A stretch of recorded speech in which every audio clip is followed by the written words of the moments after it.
और कोई क्वेश्चन है तो पूछें। एक बात याद रखना बच्चों के खाली ये नहीं देखना कौन सा ट्रैक डैमेज है, उसमें लेवल भी बहुत इंपॉर्टेंट है। आप लोग देखें ना कि इस पिक्चर में देखिए मैं L1 पे फोकस कर रही हूँ। L1 का क्या मतलब है? जस्ट नीचे, क्योंकि अब लंबोसेक्टल प्लेक्सस की बात है ना जो बेटा। अभी अपन मोटर न्यूरॉन लोअर मोटर हम पूरा डिस्कस करेंगे टेबल सामने, इसलिए अभी उस पर ज्यादा बात नहीं की। ठीक है, आगे मैं आपको बताती हूँ ताकि आपको ये चीज क्लियर हो जाए दोबारा। सही, तो L1 है तो L1 में क्या है? लंबोसेक्टल प्लेक्सस है, जाहिर है लोअर लिम्स इन्वॉल्व होंगी। अगर ये L1 की जगह अगर ये C7 होता तो फिर ये ब्रेकियल प्लेक्सस वाली यानी अपर लिम्ब के नर्व्स के अंदर उसकी स्पाइनल कॉर्ड के अंदर आ जाता, फिर अपर लिम्स भी इन्वॉल्व हो जाती। ठीक है, C5 C3 सुपर की इंजरी में ज्यादातर लोग सर्वाइव ही नहीं करते क्योंकि C3 4 5 डायफ्राम में।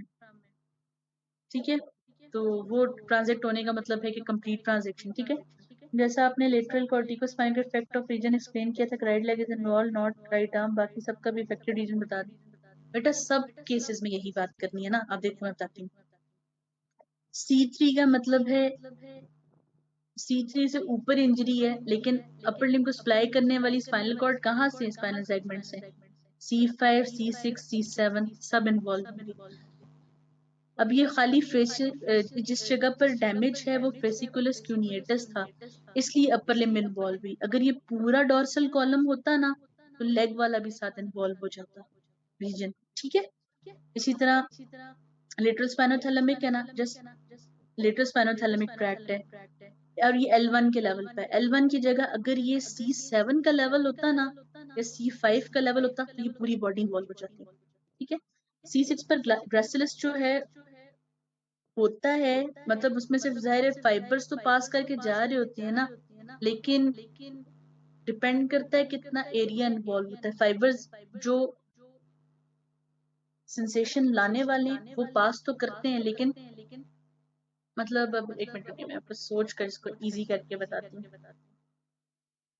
उसमें खाली जगह क्यों नहीं एडजस्ट की हुई है ना, आप ज्यादा कंफ्यूज कर रहे हो चीजों को। इस तरह देखो, ये देखो बेटा, ये साइड जो है ना ये न्यूक्लियस ग्रेसिलस की है, ये साइड क्यूनिएटस की है। तो भी पिक्चर में इन्वॉल्व खाली क्यूनिएटस है, ग्रेसिलस इन्वॉल्व ही नहीं है, ये दिखाया हुआ है। ठीक है जी जी, ग्रेसिलस लोअर पोर्शन पे क्योंकि सेंसरी फाइबर्स कॉर्ड में लाता है ना, उसके बाद फिर वो डोर्सल कॉलम पाथवे बन जाता है ना पूरा। अलग अलग नहीं रहते फाइबर जब वो अपर लिम्ब के भी इन्वॉल्व हो जाते हैं, फिर डोर्सल कॉलम लेमनिस्कल पाथवे पूरा सिस्टम बन जाते हैं ना। जो ये सेपरेशन है ना कि मीडियल फाइबर्स जो हैं वो लोअर लिम्ब के हैं और लेटरल फाइबर्स अपर लिम्ब के हैं, वो डिमार्केशन नहीं रहती। अगर पूरा अफेक्ट होता है तो ठीक है, आगे चलें। अभी बहुत कुछ बाकी है, उसके बाद फिर डिस्कस करते हैं। ठीक है,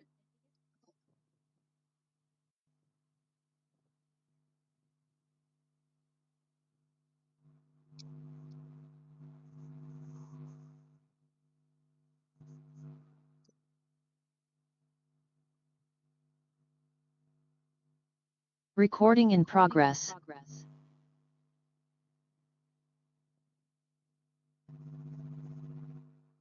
नेक्स्ट जो कंडीशन हम डिस्कस करेंगे इसको टेप्स डोर्सालिस कहते हैं। ये एक ऐसी कंडीशन है जो कि एक डिजीज की वजह से होती है। डिजीज का नाम है सिफिलिस। एक माइक्रो ऑर्गेनिज्म है जिसका नाम है ट्रोपोनीमा पैलिडम। ये क्या करता है? ये एक डिजीज करवाता है जो मल्टीपल सिस्टम्स को इन्वॉल्व करती है। ठीक है, और उनमें एक चीज आ जाती है न्यूरोसिफिलिस, यानी कि वो नर्व फाइबर्स को भी इन्वॉल्व करता है। और जिस जगह पर इन्वॉल्व करता है ये वो पॉइंट है जहां पर पोस्टीरियर रूट स्पाइनल कॉर्ड के अंदर इंटर होता है। ठीक है, अब इस रीजन में डैमेज की वजह से क्या होगा कि जो भी ट्रैक्ट्स इस वाले रीजन में लोकेटेड हैं, चाहे वो सेंसेशन लाने वाली है चाहे वो मोटर एक्टिविटी से रिलेटेड है, क्योंकि जाहिर है यहाँ पर मोटर ट्रैक्ट्स भी मौजूद हैं। खाली जस्ट ये रीजन इन्वॉल्व होता है और इसकी कंप्रेशन की वजह से इसके आसपास का वाइट मैटर भी डिस्टर्ब हो जाता है। ठीक है, तो अब क्या साइंस एंड सिम्टम्स हमें मिलेंगे? सबसे पहला जो साइन हमें मिलेगा वो ये होगा कि लोअर लिम्ब में स्टैबिंग पेन होगा। ठीक है, लोअर लिम्ब में बहुत ज्यादा पेन होता है, इसको स्टैबिंग या शूटिंग पेन कहते हैं, क्योंकि जो जगह सेंसेशन लेकर आती है अगर वही जगह हर वक्त स्टिमुलेटेड रहेगी तो जाहिर है पेन, प्रेशर, टेम्परेचर सारे पाथवे कैरी करती है, वो जगह स्टिमुलेटेड रहेगी तो हर वक्त पेन रहता है। उसके अलावा पेरेस्थीसिया रहता है लोअर लिम्स का स्पेसिफिकली, ठीक है, क्योंकि जो चीज सेंसेशन कैरी कर रही है और ये ज्यादातर लोअर रूट्स को, लोअर सेगमेंट्स को इन्वॉल्व करती है, तो लोअर लिम्स में पेरेस्थीसिया रहता है, ऑल्टर्ड सेंसेशन रहती है, क्योंकि प्रॉपर सेंसेशन कैरी नहीं हो रही होती, हर वक्त रिसीविंग एंड जो है वो स्टिमुलेटेड रह रहा होता है। उसके अलावा हाइपर सेंसिटिविटी होती है स्किन में, ठीक है। हाइपर सेंसिटिविटी क्यों है? क्योंकि सेंसेस ऑलरेडी एग्जेजरेटेड है, हर रिस्पॉन्स डिफरेंट रीजन्स में, डिफरेंट पार्ट ऑफ बॉडी में जहां जहां का डोर्सल रूट इम्पैक्ट हुआ है वहां पर सेंसेशन से ऑल्टर हो जाती हैं, ठीक है। उसके बाद लोअर लिम्ब में एटेक्सिया होता है। एटेक्सिया की रीजन ये है कि प्रोप्रियोसेप्शन इम्पेयर्ड होती है। हमने एक चीज पढ़ी थी कि मसल फाइबर्स भी दो तरह के होते हैं, इंट्राफ्यूजल और एक्स्ट्राफ्यूजल। अब जो इंट्राफ्यूजल छोटे फाइबर्स होते हैं उनका काम ही प्रोप्रियोसेप्शन है, वो ये बताएंगे कि कितना स्ट्रेच है, उस हिसाब से फ्लेक्स या एक्सटेंड करना है, अपना बैलेंस, अपना पोस्चर, अपनी स्पेशल ऑर्गेनाइजेशन, ये सब हमने मैनेज करनी है। अगर बॉडी में रिस्पॉन्स ही नहीं आता, प्रोप्रियोसेप्शन की फीडबैक ही नहीं आती, तो बैलेंस मेंटेन नहीं होता और क्या होता है, एटेक्सिया होता है, ठीक है। उसके अलावा हाइपोटोनिया होती है, टोन कम हो जाती है, ये भी किस वजह से, प्रोप्रियोसेप्शन ना होने की वजह से। ये पता ही नहीं है बॉडी को कि कितना कॉन्ट्रैक्ट करना है, कितनी मसल टोन मेंटेन करनी है। उसके अलावा टेंडन रिफ्लेक्सेस लॉस हो जाते हैं, क्योंकि जो ट्रैक्ट्स हैं, जो रिफ्लेक्स आर्क्स हैं, वो डैमेज हो जाती हैं जब सेंसरी कंपोनेंट बात नहीं कर सक, मतलब कर नहीं सक रहा होता मैनेज सारे। उसके अलावा जो एक इम्पॉर्टेंट चीज है यहाँ पर मैंने लिखी है वो है एरिजिल रॉबर्टसन प्यूपल्स, ठीक है। ये क्या चीज है? नॉर्मली प्यूपल्स के बारे में होता है कि आप लाइट जब उन पे थ्रो करते हैं तो प्यूपल कंस्ट्रिक्ट करते हैं, लेकिन अगर न्यूरोसिफिलिस हो जाए, नर्व रूट सेंसरी डैमेज हो जाए, तो प्यूपल पे अगर लाइट थ्रो करो तो वो लाइट को रिस्पॉन्ड नहीं करते, ठीक। ऐसा क्यों है? क्योंकि जो सेंसरी कंपोनेंट है ऑटोनॉमिक नर्वस सिस्टम का, वो भी इन्वॉल्व हो जाता है स्पाइनल कॉर्ड और अपर लेवल ऑफ न्यूरॉन्स की इन्वॉल्वमेंट से। तो इस कंडीशन को हम एरिजिल रॉबर्टसन प्यूपल कहते हैं, ठीक है। तो इस कंडीशन में क्या डोर्सल कॉलम भी डिजेनरेट हो जाता है, क्योंकि जाहिर है पोस्टीरियर रूट के इमीडिएटली साथ क्या मौजूद है, डोर्सल कॉलम। पैथोलॉजी की साइट जो है वो डोर्सल रूट में एंट्री है स्पाइनल कॉर्ड के, लेकिन उसके डैमेज के साथ साथ उसके आसपास जो भी व्हाइट मैटर के स्ट्रक्चर्स हैं वो भी इन्वॉल्व हो जाते हैं, इसी वजह से ये सारे सिम्टम्स आते हैं। अब बात करते हैं अपर मोटर न्यूरॉन और लोअर मोटर न्यूरॉन लेन की। पहले रिकॉल करते हैं कि अपर मोटर न्यूरॉन और लोअर मोटर न्यूरॉन्स हैं क्या। लोअर मोटर न्यूरॉन वो हैं जो लोअर लेवल पर स्पाइनल कॉर्ड के अंदर मौजूद हैं, और उनसे ऊपर जितने न्यूरॉन जो सीएनएस के अंदर जा रहे हैं, ठीक है, थैलेमस वाले हो गए, सेरिब्रल कॉर्टेक्स में जाने वाले हो गए, वो अपर मोटर न्यूरॉन लियन। अब इनमें डिफरेंसेस इस तरह है कि अपर लोअर मोटर न्यूरॉन लियन इस तरह है कि जैसे वो कोई तैयार चीज को जस्ट डिलीवर करवाता है उनकी रिस्पेक्टिव साइट तक, यानी कि ये वो न्यूरॉन्स हैं जो ऊपर से आने वाला पैगाम मसल तक ले जाते हैं, कॉन्ट्रैक्शन करवानी है, नहीं करवानी है, ठीक है, उससे रिलेटेड एक्टिविटी। लेकिन अपर मोटर न्यूरॉन का एक ज्यादा बड़ी डोमेन है फंक्शन की, वो ना सिर्फ मैसेज कन्वे करवाता है बल्कि ये भी देखता है कि जो एक्शन है मसल का वो एक रेंज के अंदर हो, कंट्रोल्ड एक्टिविटी हो, यानी कि इसका इनहिबिशन वाला इफेक्ट भी है, मूवमेंट करवानी भी है लेकिन कंट्रोल्ड करवानी है, तो ये चीज अपर मोटर न्यूरॉन कर रहे हैं, ठीक है, यानी हायर अथॉरिटी का हाई लेवल का फंक्शन है। अब इसी हिसाब से इनके डैमेज जो है वो पिक्चर प्रोड्यूस करते हैं। फॉर एग्जाम्पल, अगर अपर मोटर न्यूरॉन्स डैमेज हो जाएं तो पैरालिसिस हो जाती है, यानी सारे मसल्स इफेक्ट हो जाएंगे। जिस रीजन की न्यूरॉन्स डैमेज हुए उसके अंदर जितने भी मसल्स आते हैं, फॉर एग्जांपल अपर लिम्ब का रीजन है तो सारे मसल्स पैरालाइज हो जाएंगे, ठीक है। या अगर सेरिब्रल कॉर्टेक्स के एक पोर्शन में जहां से for example corticospinal tract originate होता है, अगर वहां डैमेज हो गया तो सारे मसल्स पैरालाइज हो जाएंगे, लेकिन लोअर मोटर में जस्ट वो ग्रुप पैरालाइज होगा जो उसको सप्लाई कर रहा था। जैसे अपर लिम्ब का ग्रुप अलग है लोअर मोटर न्यूरॉन्स का, लोअर लिम्ब का अलग है, राइट लेफ्ट का अलग, तो जस्ट स्पेसिफिक इन्वॉल्वमेंट होगी, ठीक है। अपर मोटर न्यूरॉन में मसल की वेस्टिंग नहीं होती क्योंकि उनका काम जस्ट मैसेज लेकर आना है और इनहिबिशन करना है। लेकिन लोअर मोटर न्यूरॉन का काम है कि मसल्स को प्रॉपर इनर्वेट करना या कॉन्ट्रैक्ट या जो भी एक्टिविटी करवानी है, इवन न्यूट्रिशन प्रोवाइड करने से रिलेटेड। अगर लोअर मोटर न्यूरॉन डैमेज हो जाते हैं तो एट्रोफी हो जाती है, क्योंकि मसल बिल्कुल मूव नहीं करता, तो डिसयूज एट्रोफी हो जाती है।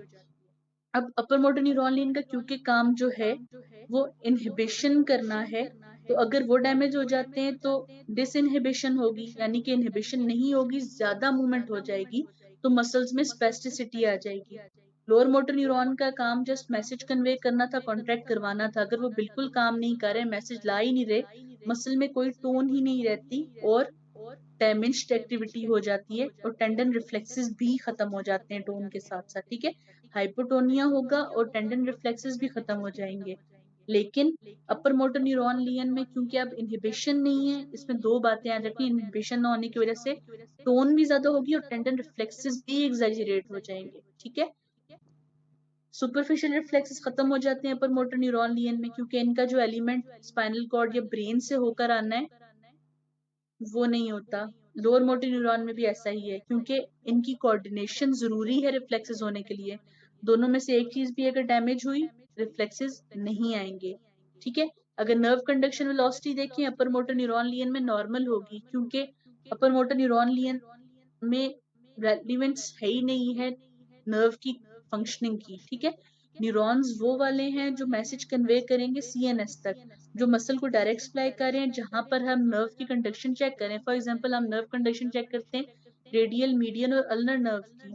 अब अगर ब्रेन में स्ट्रोक भी है तो इन नर्व्स को कोई इशू नहीं होता, तो नर्व कंडक्शन स्टडीज नॉर्मल आएगी। लेकिन अगर लोअर मोटर यानी उन्हीं नर्व्स का इशू है तो नर्व कंडक्शन स्पीड कम हो जाती है, ठीक है। डिनर्वेशन पोटेंशियल एक टेक्निक है, इलेक्ट्रोमायोग्राफी पे देखते हैं, उसमें स्पाइक्स बनते हैं।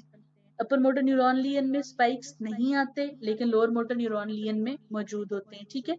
फेसिकुलेशन है, ट्विचिंग मूवमेंट्स होती है, जैसे किसी कोई चीज कांपती है ना, जैसे आंख फड़कने पर ट्विचिंग सी मूवमेंट होती है, तो वैसी फेसिकुलेशन होती है, ठीक है। अपर मोटर न्यूरॉन लियन में नहीं होती, लेकिन लोअर मोटर न्यूरॉन लियन हो तो मसल में थोड़ी सी ट्विचिंग नजर आती है, ठीक।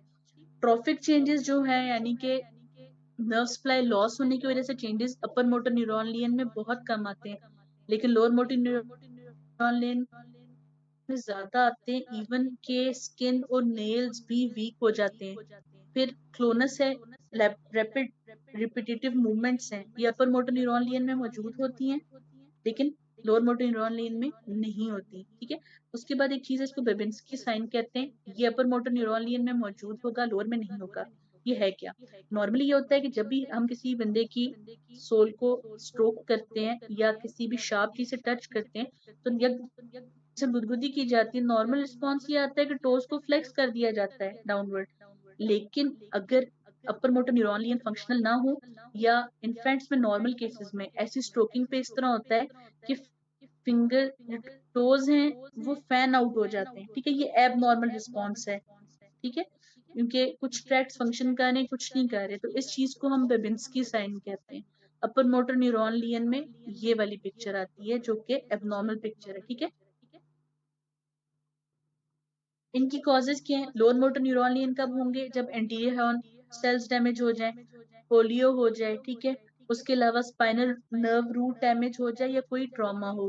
लेकिन अपर मोटर न्यूरॉन लियन कब होते हैं? सेरिब्रम में स्ट्रोक की वजह से, थ्रोम्बोसिस या एम्बोलिज्म की वजह से, स्पाइनल कॉर्ड ट्रांसजेक्ट हो जाने की वजह से, कट जाने की वजह से, या हाफ स्पाइनल कॉर्ड डैमेज होने की वजह से, जैसे ब्राउन स्कीवर्ड सिंड्रोम में होता है। इसको कहते हैं टाइप्स ऑफ पैरालिसिस क्या है? पैरालिसिस की डिफरेंट टाइप्स हैं। अगर जस्ट एक लिम्ब इन्वॉल्व होगी, कोई भी लिम्ब, जरूरी नहीं है लेग ही हो, उसको मोनोप्लीजिया कहेंगे। चाहे अगर एक अपर लिम्ब इन्वॉल्व हो तो ये मोनोप्लीजिया है। अगर हाफ बॉडी इन्वॉल्व होगी तो ये हेमीप्लीजिया कहलाता है। अगर दो लिम्स इन्वॉल्व होंगी, चाहे अपर लिम्ब चाहे लोअर लिम्ब, तो ये डायप्लीजिया कहलाता है। अगर हाफ बॉडी इन्वॉल्व होगी तो इसको हम पैराप्लीजिया कहते हैं। और अगर सारी लिम्स इन्वॉल्व हो जाए तो इसको क्वाड्रीप्लीजिया कहते हैं।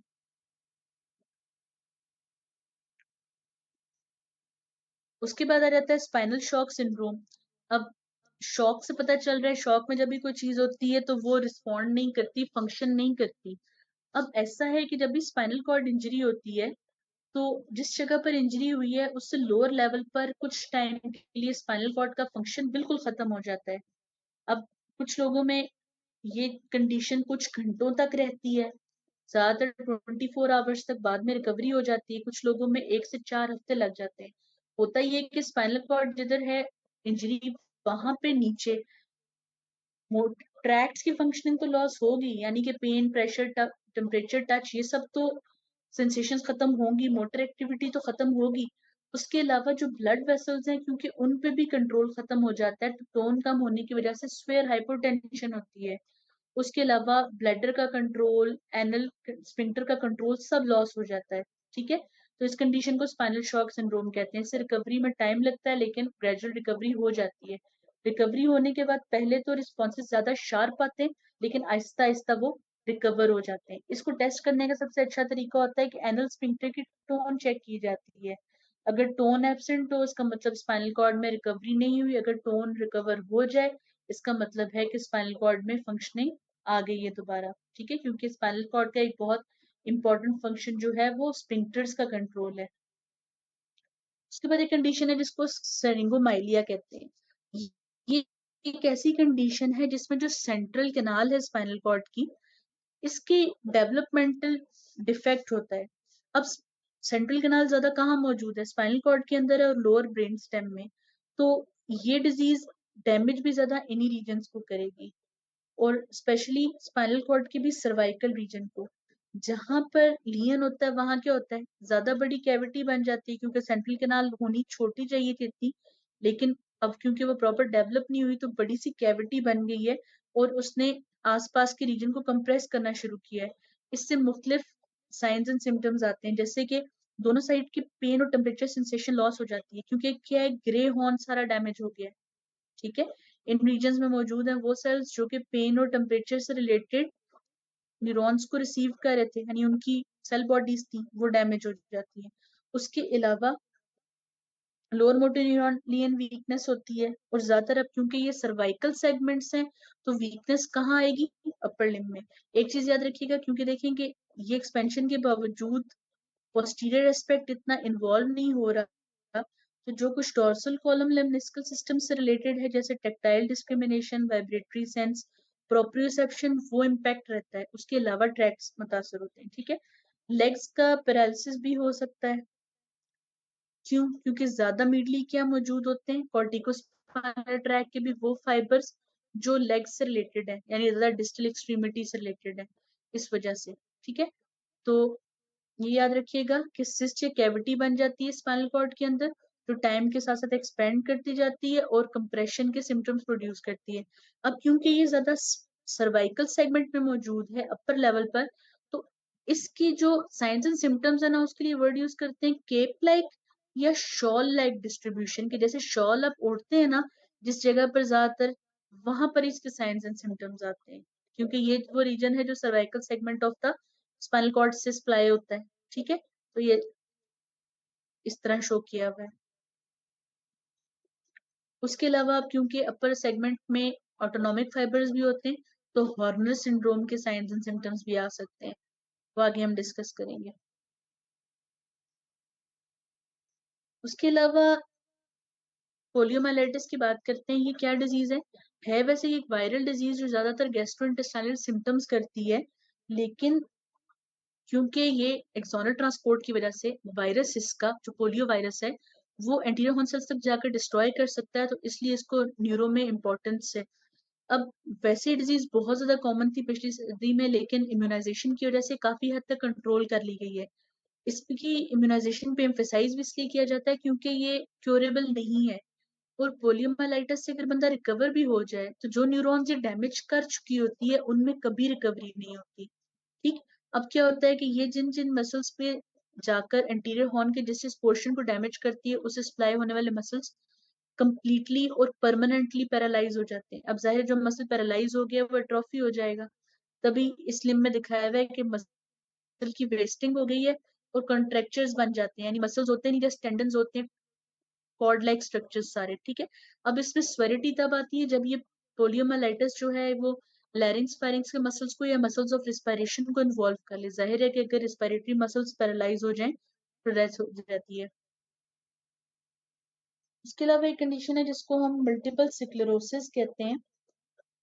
ये एक ऐसी डिजीज है जिसके अंदर जो माइलिन शीथ है वो इम्पैक्ट हो जाती है। ठीक, अब माइलिन शीथ अगर इम्पैक्ट हो जाए तो नर्व की कंडक्शन डैमेज हो जाती है। तो इसकी वजह से जिस रीजन में ये इन्वॉल्व होगा मल्टीपल सिम्टम्स आएंगे।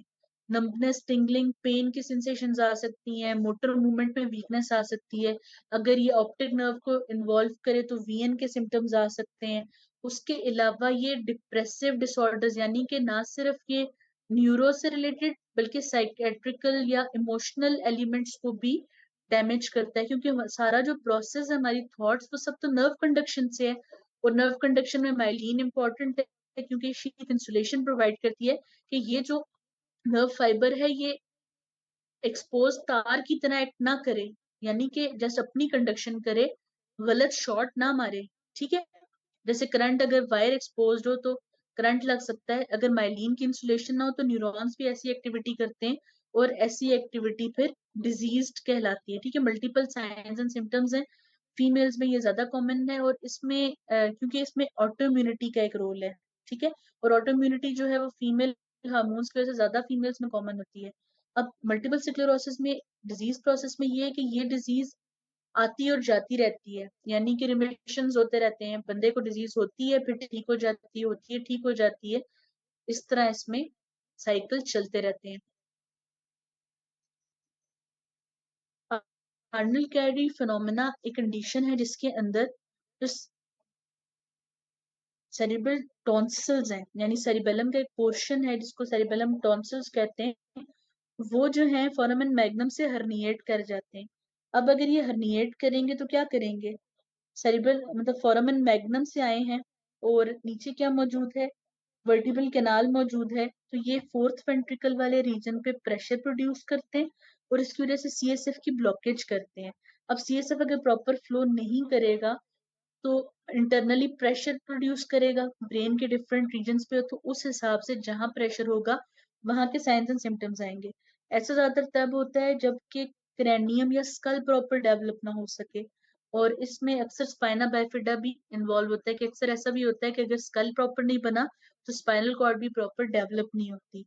और अब क्योंकि मेडुला ऑब्लोंगेटा के अंदर लास्ट फोर क्रेनियल नर्व्स मौजूद होती हैं, अगर ऐसी कंडीशन होती है तो लास्ट फोर क्रेनियल नर्व से रिलेटेड साइंस एंड सिम्टम्स भी आते हैं।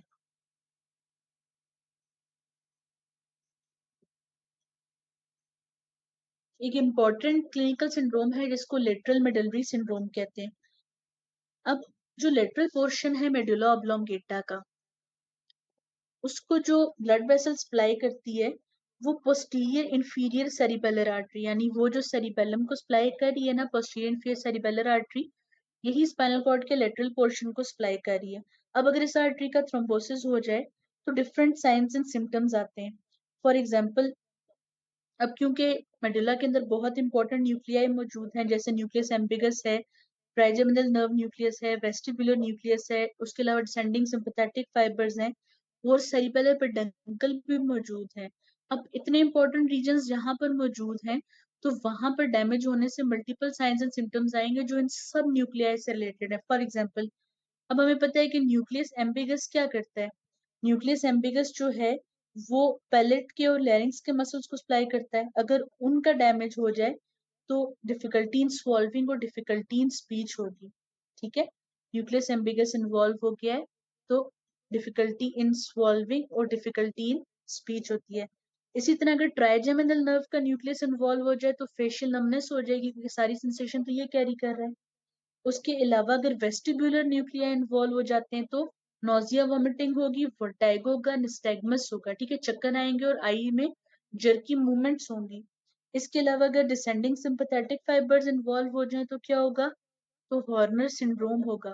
ठीक है, हॉर्नर सिंड्रोम एक ऐसी कंडीशन है जिसके अंदर हमारे जो है वो आई के मसल्स और उसके अलावा फोरहेड से रिलेटेड मसल्स इन्वॉल्व हो जाते हैं। आगे हम इसको डिस्कस करते हैं। ठीक है, उसके अलावा यहाँ पर सेरिबेलर पेडंकल भी है। कौन सा, इंफीरियर सेरिबेलर पेडंकल, अगर वो इन्वॉल्व हो जाए तो उस साइड का एटेक्सिया होगा, यानी कि बैलेंस मेंटेन नहीं होगा। तो यानी कि जो लेटरल साइड ऑफ मेडुला है उसमें इंपॉर्टेंट न्यूक्लियाई मौजूद है। अगर यहाँ पर ब्लड सप्लाई किसी वजह से इम्पैक्ट होती है तो ये रिस्पेक्टिव साइंस एंड सिम्टम्स यहाँ पर आ जाएंगे, जो कि न्यूक्लियाई का फंक्शन है।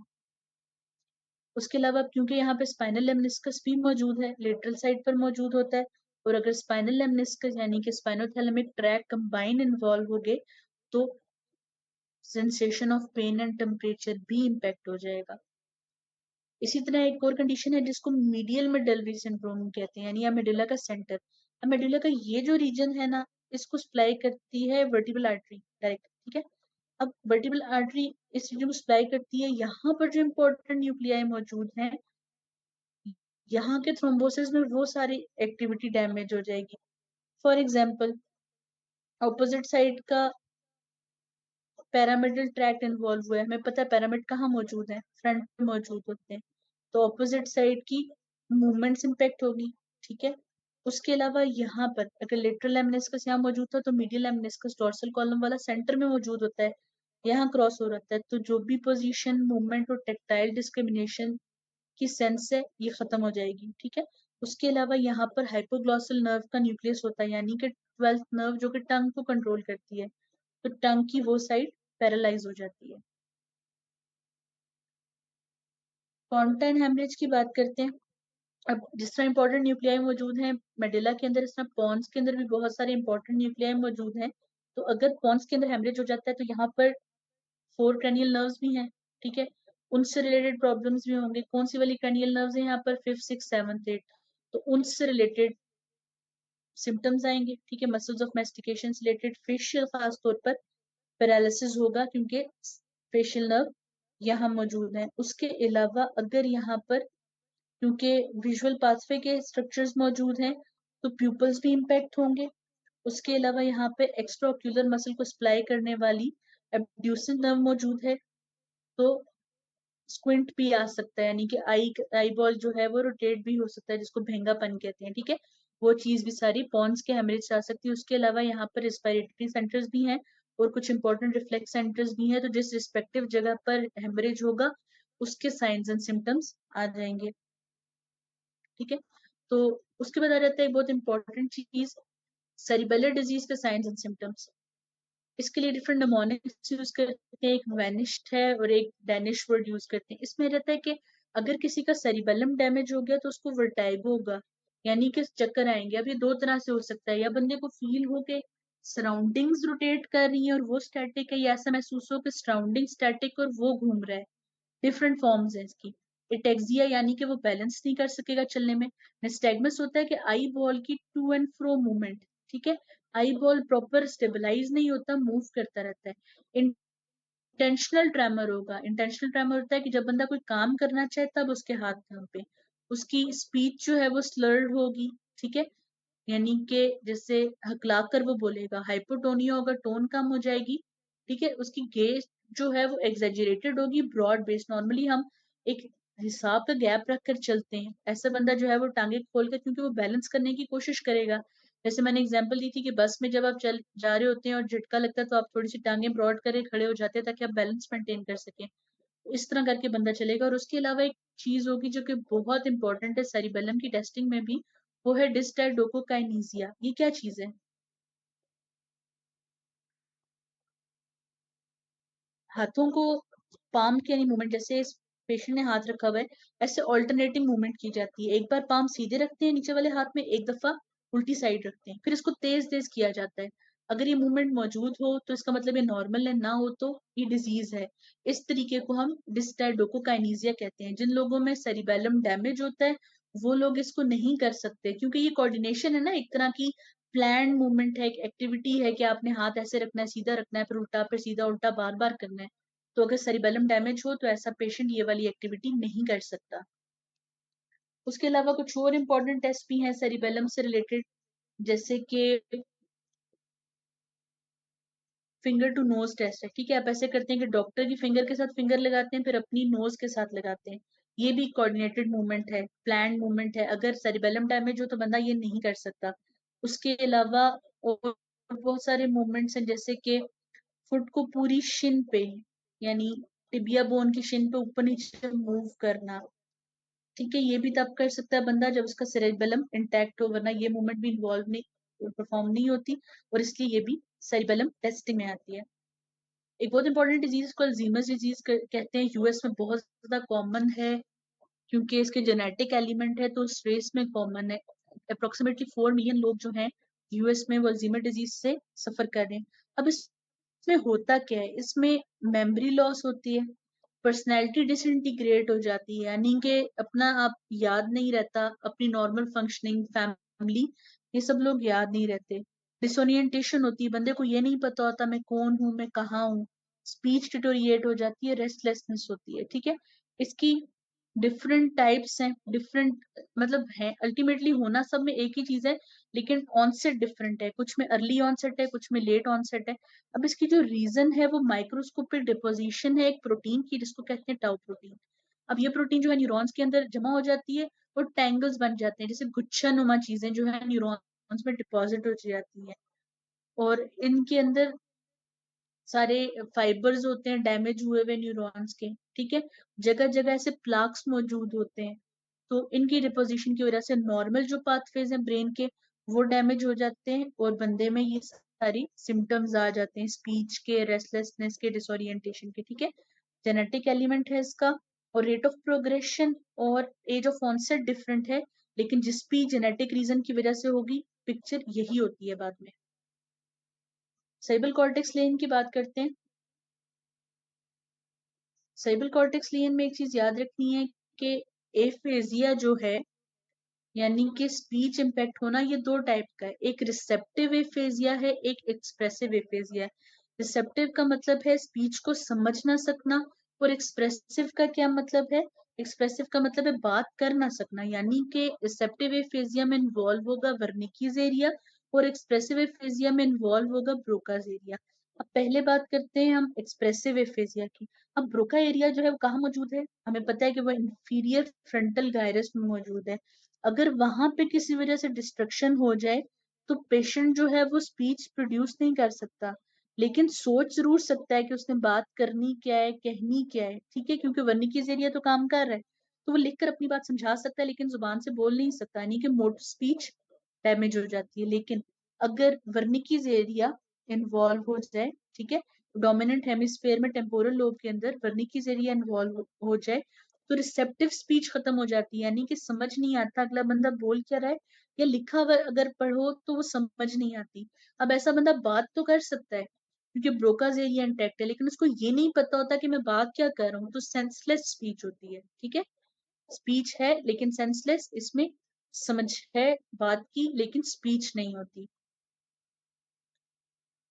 अब ब्रोकाज एरिया और वर्निकीज एरिया अगर ये दोनों इन्वॉल्व हो जाएं, या इनको ज्वाइन करने वाले स्ट्रक्चर्स अगर लॉस हो जाएं, तो जो सेरिब्रल कॉर्टेक्स लियन होता है वो ग्लोबल एफेजिया कहलाता है। ग्लोबल का मतलब है कि दोनों तरह का, बात करना भी और बात समझना भी, दोनों सेंसेस लॉस हो गई हैं। सेरिब्रल कॉर्टेक्स लियन में एक और चीज जो इंपॉर्टेंट है, जो कि पैराइटल लोब्यूल की वजह से है।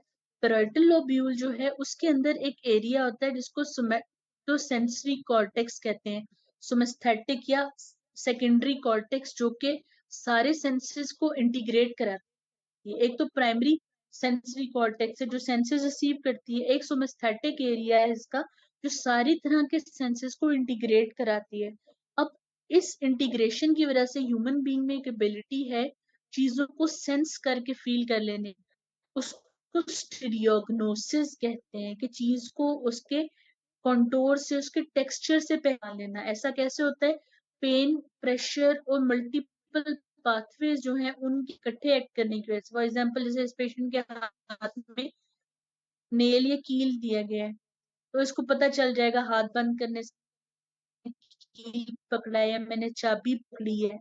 ठीक है, अगर पैराइटल लोब्यूल डैमेज हो जाए, ये जो एसोसिएटेड डैमेज हो जाए, तो फिर पेशेंट पहचान नहीं सकता चीज क्या है हाथ में, क्योंकि वो सारे सेंसेस को इंटीग्रेट नहीं कर पाता। ऐसी कंडीशन को हम फिर एस्टीरियोगोनोसिस कहते हैं। चीज पहचान लेना इज स्टीरियोगोनोसिस, ना पहचान सकना Recording stopped.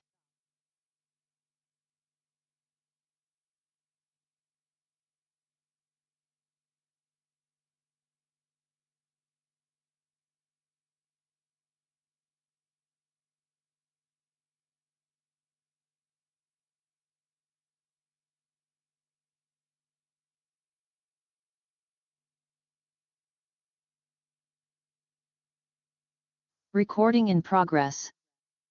Recording stopped. मुझे लगता है बच्चों शायद मुहर्रम की वजह से नेट की स्पीड डाउन है। हमारे घर के एरिया में जो है वो इमाम बारगाह भी है इस रीजन में, तो मे बी इस वजह से, क्योंकि एक दो दफा ब्लास्ट हुआ है, तो आई गेस इस रिस्क की वजह से नेट स्लो है, वरना नॉर्मली पहले ठीक ही था सुबह तक। बस 2-3 क्लिनिकल नोट रहेंगे, करते हैं माइंड अप।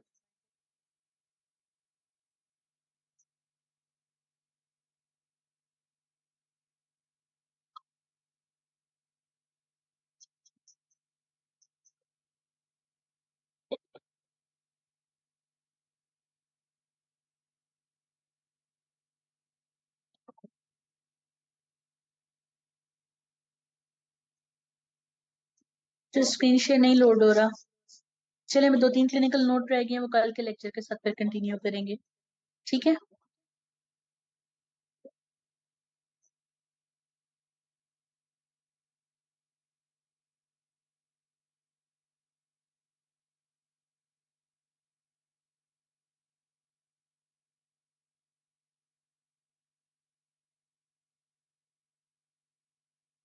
अगर कल भी नेटवर्क इशू हुआ तो फिर मैं आपको रिकॉर्ड करके ना अलग से भेज दूंगी जो जो मिस हो गया, ठीक है। अभी भी कुछ हद तक क्लास हमारी चली गई है, अब लेट होने पे ज्यादा हो रहा है। असल में पहले दिन को शायद 4G वगैरह स्लो होता है ना, इस टाइम पे ही ज्यादा बर्डन पड़ जाता है ओवरऑल नेट पे सारा। पता नहीं क्या इशू है। पहले ठीक चल रहा था शाम को, जैसे मैंने लेक्चर बनाया था। 10 मुहर्रम के बाद रखना चाहिए, एक लेक्चर रह गया ना, मैं कंप्लीट कर लूँ, मैंने फिर एक रिसर्च का काम करना है, ताकि मैं यहाँ से रिलैक्स हो जाऊंगी। बस इसके कुछ क्लिनिकल नोट्स बाकी हैं, अब रहते थोड़े ही थे, 10-12 क्लिनिकल नोट्स और थे इंपॉर्टेंट वाले, तो वो नहीं तो आप रिकॉर्डिंग ले लीजिएगा बेटा, अगर इशू है अभी सुनने में। चलो ठीक है बच्चों, बाकी फिर कल करते हैं। अल्लाह हाफिज।